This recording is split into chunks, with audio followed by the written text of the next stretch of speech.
심령이 가난한 자는 복이 있나니 라는 말씀을 들었습니다.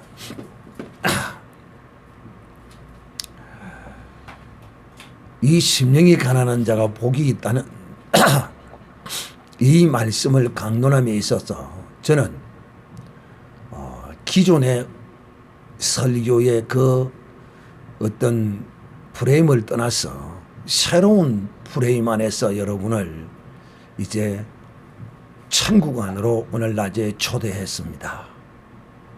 즉, 이 말이 무슨 말이냐 하면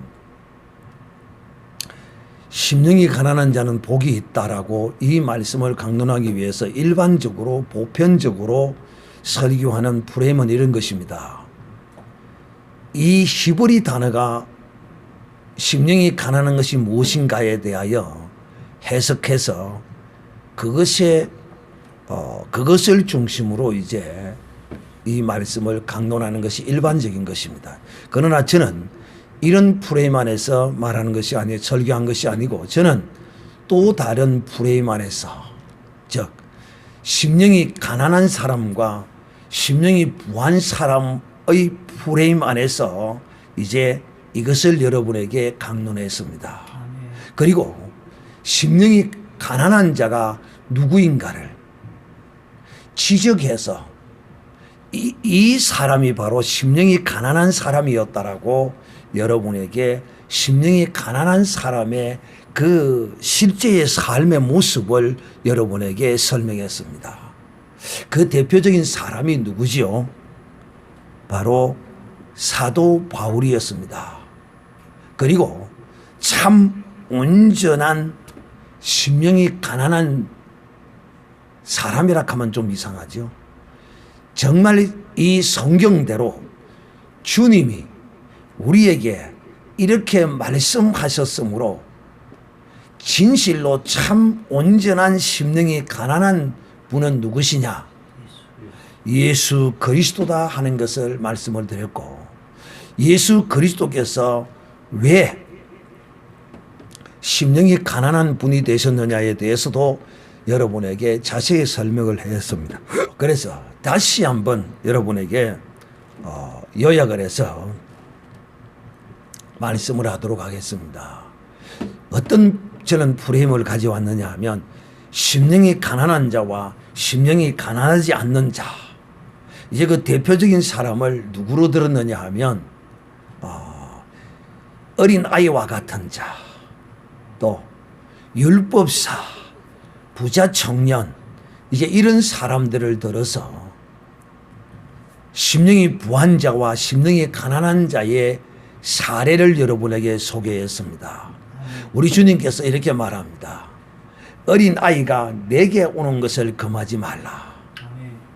천국이 어떤 자와 같은 것이라고요? 어린 아이와 같은 자의 것이다 라고 말씀했습니다. 그래서 이 어린 아이는 어른들과 다르게 무엇이 이 어린아이에는 없다라고 우리가 통상적으로 알고 있습니까? 바로 자기의 생각, 자기 뜻, 자기의 의, 자기라는 것이 없는 것이 어린아이입니다.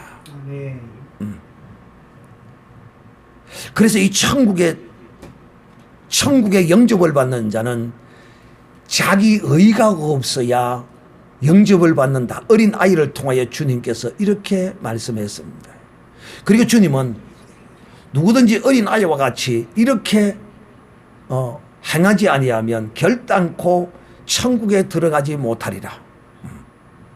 주님이 이렇게 말씀했습니다. 그래서 천국과 이 어린 아이와 같은 이 심령은 떼어놓을래야 떼어놓을 수가 없는 관계다 라고 말씀을 드렸고, 또 하나는 바로 이 부자 청년입니다. 부자 청년뿐만 아니라 이 율법사도 영생에 관하여서 굉장히 궁금했습니다. 영생. 그래서 주님에게 나와 이 부자 청년도 영생, 내가 어떻게 해야 영생을 얻을 거냐고 주님께 물었습니다. 그러니까 주님이 네가 계명을 다 지키느냐? 도둑질하지 말라, 살인하지 말라, 부모를 공경하라, 온갖 것들을 네가 다 지키느냐? 예, 주님 내가 이것을 다 지켰습니다. 혹시 내게 더 뭔가 부족한 것이 있습니까? 굉장히 철저히 하나님의 말씀대로 산다고 산 사람입니다. 아멘. 이 부자는 정말 하나님 앞에 남의 것 나름대로 이런도 떼먹지 않는, 가난한 자를 의롭지도 하지도 않을 뿐만 아니라 또 이 부자 청년은 가난한 자들이 있으면 늘 그들의 불쌍한 걸 보면 도와주고 했던 사람입니다. 그랬으니 이 부자 청년은 주님 앞에서 내가 무엇을 더 해야 할 것이냐라고 묻습니다. 그러니까 주님께서 네가 온전해지기를 원하느냐? 그러면 네 가진 재산을 다 팔아서 가난한 자에게 나누어 주라.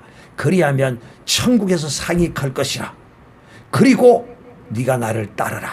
여기에 이 영생은 이 부자 청년이 자기의 재산을 팔아서 가난한 자들에게 다 나누어 주는 것이 영생이 아니라 주님을 따르는 것이 영생이라. 아멘.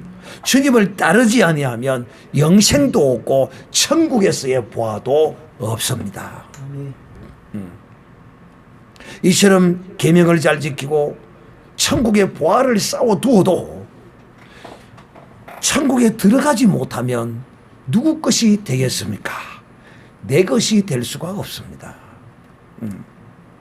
그러니까 이 심령이 가난하지 못한 자와 심령이 가난한 자는 무엇으로 갈리느냐?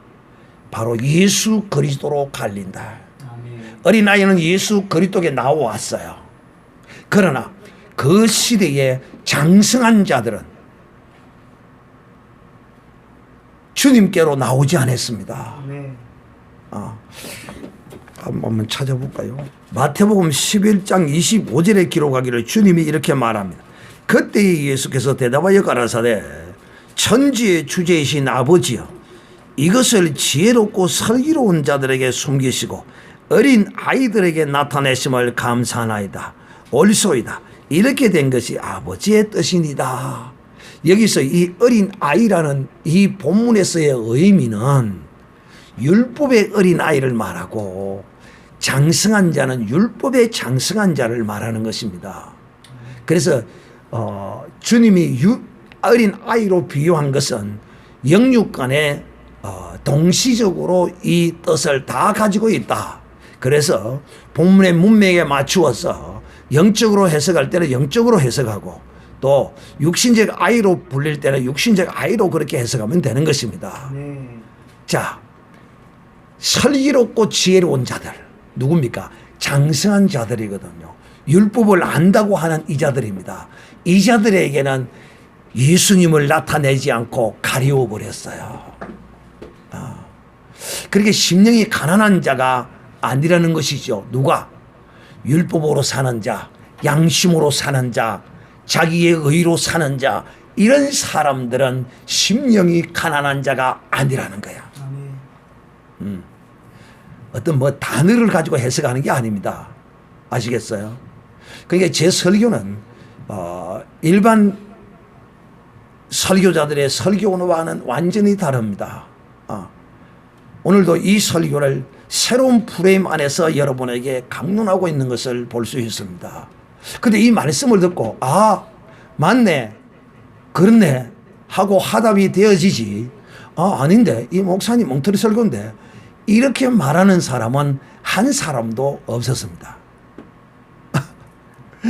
자, 그래서 이 어린 아이, 율법의 장성한 자들은 누구에게로 오지 않았다고요? 예수님께로 오지 않았어요. 저들은 천국으로 오기를 싫어했습니다. 이 부자 청년도 역시 이 많은 재물이 이 부자의 마음을, 자신은 가난한 것처럼 위장했으나 실상은 가난한 자가 아니고 그 심령에는 그 많은 재물이 그를 부유한 심령으로 만들었다는 거예요. 아멘. 자기의 눈으로 자기 자신을 그걸 보지 못하죠. 여러분, 자기를 볼 수 있다는 것은 이거는 대단한 은혜입니다. 자기를 보면 반드시 낮아지게 되어 있습니다. 자기를 그리스도 안에서 보면 가난해지게 되어 있어요. 자기를 보지 못하기 때문에 이런 현상이 발생하는 겁니다. 내가 스스로 내가 심령을 부유하게 하겠다라고 해서 부유하게 된 것이 아니라 나도 모르게 내 자신이 부유해져 있어서 내 심령이 주님을 영접해 드릴 만한 그런 심령이 되지 못한 부유한 심령이 될 수도 있다는 사실을 아셔야 합니다. 아멘. 이 부자 청년이 그런 사람입니다. 부자 청년이 진실로 자기는 심령이 가난한 사람인 줄 알았어. 자기는 영생에 들어갈 줄 알았어. 그런데 이 부자가 아는 영생과 주님이 주시는 영생과는 전혀 개념이 달라. 사랑하는 자들이여, 이 부자 청년 다음에 또 심령이 부한 자는 누구였습니까? 율법사였습니다. 율법사가 누굽니까? 그도 주님께 나와서 주님, 영생을 어떻게 얻을 수 있습니까? 그러니까 주님께서 그 율법사가 모든 걸 다 했다고 그러니까 너도 가서 이와 같이 하라, 그런 말합니다. 우리가 선한 사마리아인의 비유를 알죠. 그 비유를 갖다 대면서 이렇게 해야 이것이 이웃 사랑이다라고 주님이 말씀합니다. 그런데 이 율법사는 이 사마리아인, 유대인으로도 사마리아인 이들은 유대인으로 취급도 안 했거든요. 그런데 놀랍게도 이들이 강도 만난 자의 이웃이 되는 것입니다. 네. 이 사마리아인이 진실로 심령이 가난한 자인 것을 우리에게 보여주고 있어요. 아멘. 누가 강도 만난 자의 이웃이냐고 주님이 이 율법사에 물으니까 이 율법사가 주님을 향하여 이렇게 말합니다. 아, 예, 사마리아인이 강도 만난 자의 이웃입니다. 이렇게 말해야 되는데 참 내가 이런 사람들 많이 보거든요. 절대로 옳은 말하기 싫거든요. 딱 뭐라 하는가 하면 이 율법사 이렇게 말합니다. 자비를 베푼 자입니다. 이렇게 말합니다. 사마리아인이라고 그 행위를 인정해 주기가 싫은 거야. 이게 악한 것입니다. 이것이 바로 심령이 부한 자의 모습입니다. 사랑하는 형제들아, 이 율법사는 자기가 아는 그 율법, 자기가 가르치는 그 율법, 자기 나름대로 율법을 잘 알고 율법의 선생이라고 생각하지만 그는 이웃 사랑이 무엇인지를 몰랐어요. 이런 걸 일컬어도 우리는 난 놓고 뭘 모른다? 난 놓고 기억자를 모른다. 요새 갑자기 난 놓고 기억자를 모른다는 말을 자주 쓰는데 바로 이 율법사와 그 같은 사람이요, 이 율법사가 바로 심령이 가난한 자가 아니라 심령이 부한 자인 것입니다. 그러면 주님 앞에 무릎을 꿇고 그렇습니다 주님, 나는 정말 강도 만난 이웃을 보면 아이고 저놈은 강도 만날 짓을 했으니까 저래 만났겠지. 꽃이다. 나는 거룩한 제사장이요, 나는 거룩한 율법사요, 나는 저 부정한 저런 자들을 만질 수는 없지. 나는 돌아가야지. 여러분, 심령이 부한 자의 모습이에요. 너도 가서 이와 같이 하라고 하니까 대답을 안 하고 그냥 돌아갔습니다. 그는 주님께 영생을 어떻게 얻는지 물어보러 왔다가 오히려 영생을 잃어버리고 갔습니다. 자기는 영생이 없다는 사실을 그는 확인받고 돌아갔습니다. 확인받았으면 그 심령을 비워야죠. 오늘도 이 말씀을 듣고 알았으면 내 심령에 이 부하게 차 있는 이 모든 것을 오늘 이 시간 이곳에 다 내려놓아야 됩니다. 할렐루야. 주님은 오늘도 여러분이 정말 가난한 심령이 되기를 원합니다. 여러분의 심령이 가난해야 주님이 들어오십니다. 이 율법사, 사랑하는 형제들이여, 정말 우리는 주 예수 그리스도 안에서 심령이 가난한 사람으로서 주님이 내 속에 들어오시고 내가 천국의 그 낙을, 천국의 맛을 우리는 날마다 맛보며 살아가야 할 것입니다. 심령이 가난하지 못하면 예수 안에 있다고 하면서도 지옥 맛을 봅니다. 날마다 사는 게 지옥입니다. 심령이 가난하지 못하면요. 돈이 가슴속에 만날 채여 있으면요. 그것으로 인하여 그 삶은 지옥이 됩니다. 이 세상의 명예와 건세와 이런 것을 가지고 심령에 부유하게 채여 놓고 있으면요. 사람들에 대하여 어떻게 행하겠어요? 그것이 자기에게 저주로 돌아옵니다. 오늘 우리는 그리스도 안에서 진실로 새로운 시대, 주 예수 그리스도가 다스리시는, 예수께서 왕 되셔서 통치하시는 그 은혜의 나라 안에 들어와 있다면 이제 우리는 주님과 같이 우리의 심령을 비워야 합니다. 성경 기자는 시편 42편 1절에 기록하기를 하나님이여 사슴이 시냇물을 찾아 갈급함같이 내 영혼이 주를 찾기에 갈급하나이다. 내 영혼이 하나님 곧 생존하시는 하나님을 갈망하나니 내가 어느 때에 나가서 하나님 앞에 아뢰고 사람들이 종일 나더러 하는 말이 내 하나님이 어디 있느냐 하니 내 눈물이 주야로 내 음식이 되었도다. 여러분, 사슴이 시냇물을 찾아 갈급함 같은 이 가난한 심정이냐. 여러분이 주를 찾아 갈급함이 정말 사슴이 시냇물을 찾아 갈급함과 같은 이런 가슴, 이것 정도는 아니더라도 그래도 어느 정도 좀 마음을, 이 심령을 비워서 좀 가난해지게 사십시오. 어느 정도로 제가 원하는 최소한의 수준이에요. 주님이 원하는 수준은 이게 아니에요.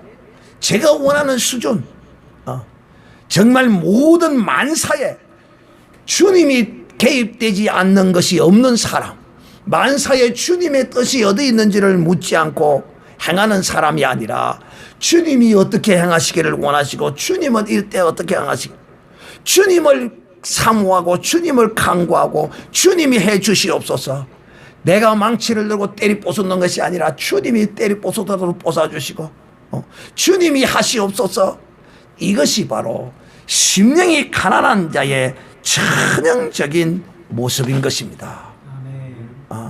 성경은 우리에게 이렇게 심령이 가난해지라고 이렇게 말씀하고 있는 것입니다. 사랑하는 형제들이요, 이제 우리는 이 성경 가운데 심령이 가난한 사람의 대표적인 한 사람을 여러분에게 소개하도록 하겠습니다. 그분이 누구냐면 여러분과 내가 또 기독교사에 있어서 모든 믿음의 사람들이 인정하고 존경하고 알면 알수록 이분을 본받을 수밖에 없는 분입니다. 그분이 누구냐? 바로 사도 바울인 것입니다. 사도 바울. 이 사도 바울은 진실로 이 땅에서 심령이 가난한 사람으로서 하나님 앞에 그 삶을 살아왔습니다. 우리도 이 사도 바울과 같은 이런 심령으로 주님 앞에서 살 때 우리의 심령은 가난해지고 주님은 우리와 함께 거하시고 우리가 진실로 천국을 누리며 살아가는 이 임한 천국입니다. 우리가 예수 안에서 임한 이 천국의 기쁨을 맛보고 살아야지 예수 안에 있다고 하면서 늘 예수 안에서 지옥 맛을 보며 살아도 되겠습니까? 이거 주님의 뜻이 아니거든요. 사랑하는 형제들이요, 이 바울은 어떤 심령이 가난한 삶을 살았느냐? 빌립보서 3장 12절에 이렇게 말합니다. 내가 이미 얻었다 함도 아니요 온전히 이루었다 함도 아니라 오직 내가 그리스도께 잡힌 바 된 그것을 잡으려고 쫓아가노라. 사랑하는 형제들이요, 바울은 만족하고 바울은 무엇을 다 됐다고 이렇게 온전히 생각하고 살지 않았어요. 사실상 믿음 안에서는 다 된 것이지만은, 그러나 그것을 놓치지 않기 위하여 바라고 추구하고 그것을 얻기 위하여 쫓아갔다는 거예요. 아멘. 형제들아, 나는 아직 내가 잡은 줄로 여기지 아니하고 오직 한 일, 즉 뒤에 있는 것을 잊어버리고 앞에 있는 것을 잡으려고. 사랑하는 형제, 이미 얻은 것, 이미 또 내가 어찌할 수 없는 지나간 모든 것들은 다 잊어버려야 됩니다. 할렐루야. 아멘. 여기에 어떤 한 훌륭한 사람이 있습니다. 지나간 것은 기억도 안 나고 생각지도 아니하고 그에게는 기억도 나지 않는다는 사람이 있습니다. 우리가 이렇게 돼야 합니다. 우리가 이런 걸 배워야 합니다. 아멘. 지나간 것은 기억도 나지도 않고 생각지도 아니하고 과거는 다 흘려보내는 사람, 이 사람의 심령은 가벼워집니다. 아멘. 왜 지나간 걸 심령에다 채워놓고 있습니까? 그거는 쓰레기입니다. 바울은 좋은 것이든지 좋지 않는 것이든지 지나간 것은 놔놓고 놔놓고 오직 앞에 있는 것만을 쫓아가는 이런 마음이 심령이 가난한 자의 마음이라니. 또 바울은 이렇게 말합니다. 표대를 향하여 그리스도 예수 안에서 하나님이 위에서 부르신 부름의 상을 쫓아가노라. 이것을 제가 이렇게 표현했죠, 낮에. 어떻게? 상.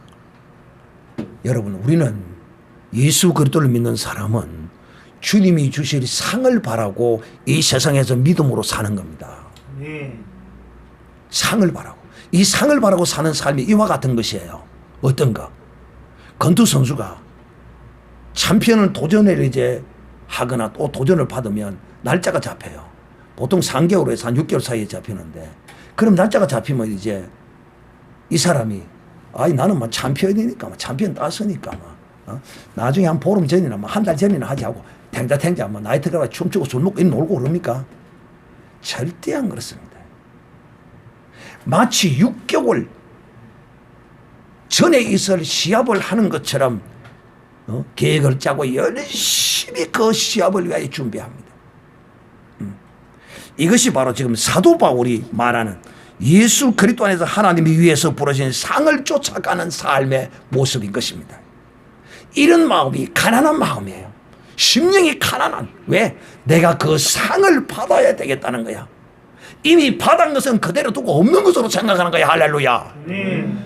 나는 이게 받았으니까 다 됐다, 이제 뭐 필요 없다.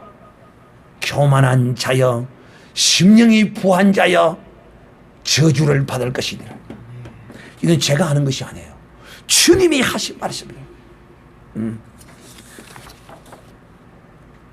사도 바울은 특히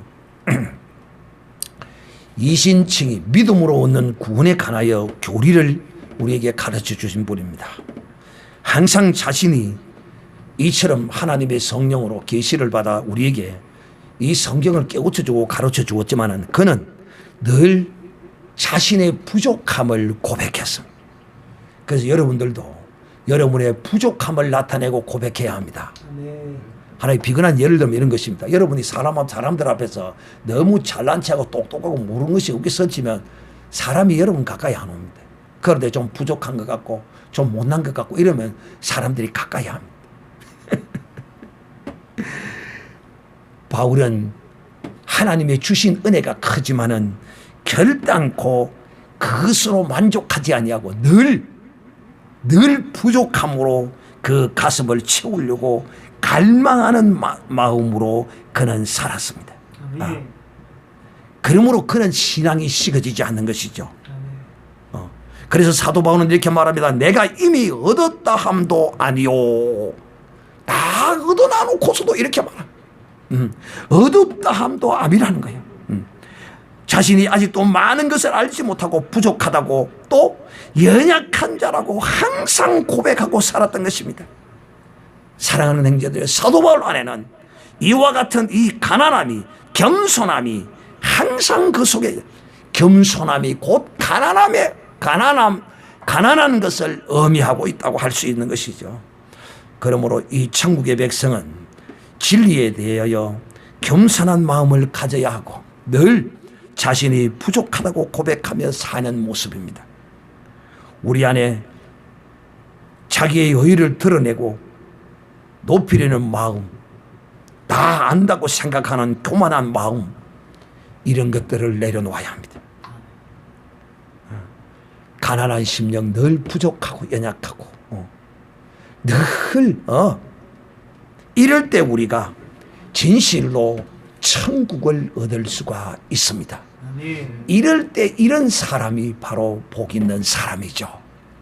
사도 바울이 그래서 복 있는 사람이요, 그는 이미 이 땅에서 천국을 누리고 맛보고 그 누리고 맛본 것을 그대로 가지고 임할 천국에 들어갈 것입니다. 아멘. 사랑하는 형제들, 이제 말씀의 결론을 맺도록 하겠습니다. 사랑하는 형제들이여, 진실로 마음이 온전히 가난한 분은 예수님이십니다. 아멘. 예수님은 어떻게 마음이 가난하신 분이냐? 그는 정말 가난하신 분으로서 우리에게 그 가난의 모습을 보여주셨어요. 그는 공생애를 시작하시면서 요단강에서 세례를 받으실 때 그는 가난한 자의 삶의 모습을 우리에게 보여주셨습니다. 성경은 이렇게 기록합니다. 빌립보서 2장 5절에 너희 안에 이 마음을 품으라, 곧 그리스도 예수의 마음이 자기를 비어 종의 형상을 또 자기를 낮추어서 죽기까지 복종하신 예수님의 이 마음을 누가 품으라? 누가 품으라? 내가 품으라. 따라합시다. 누가 품으라? 내가 품으라. 이 예수님이 어떤 마음이냐? 자기를 비웠다는 거예요. 자기를 비우는 이 마음이 이 자기가 뭐냐? 자기의 의요, 내 뜻이요, 내 생각이요, 내 방법이요, 내 기분이요, 내 것을 비우라는 것이에요. 그러면 누구 것을? 내 것을 비우면 주님 것을 채우는 거야. 아멘. 주님 것. 예수님은 이 땅에서 자기를 온전히 비우심으로써 요단강에서 세례를 받으시면 그 더러운 죄, 그 깨끗한 분이, 죄 없으신 거룩한 분이 온 이스라엘과 유다와 백성들이 씻어놓은 그 죄를 뒤집었을 때 그 기분이 어떻겠습니까? 여러분이 지금 옷을 이대로 입고 있는 이런 상태에서 누가 여러분에게 똥을 머리에다 갖다 덜어붓다고 생각해 보세요. 기분이 어떻겠습니까? 우리 주님의 기분은 이보다도 더 더러운 기분이요, 그것을 아시면서도 그 거룩한 몸에다가 죄를 덜어부을 때 주님은 자기를 비워내고 그 죄를 그대로 뒤집어 쓰셨습니다. 이 죄를 뒤집어 쓰심으로써 이때로부터 핍박과 고난이 그에게 찾아왔고, 이것으로 인하여 주님은 십자가에 올라가셔서 죽으시기까지 하셨습니다. 바로 이것이 심령이 가난한 자의 모습인 것입니다. 주님은 이 땅에 오셔서 우리가 진실로 주님과 같이 이 심령이 가난한 자의 삶을 살기를 원하시고, 이 땅에서 우리가 예수 그리스도로 말미암아 예비하신 하늘의 거룩한 은사의 복을, 이 천국의 기쁨과 맛을 이 땅에서 맛보면서 누리고 살기를 주님이 원하셔서 이 천국 백성, 그리스도가 다스리시는 이 나라의 하나님의 사람들은 심령이 가난해진다라고 말씀하신 것입니다. 이 가난해진 심령은 자기를 비우는 심령입니다. 그러므로 이 시간 다 같이 한번 통성으로 기도하겠습니다. 주여, 나도 주님처럼 내 자신을 비우게 하여 주시옵소서. 나도 내 심령이 온전히 가난하여서 하늘의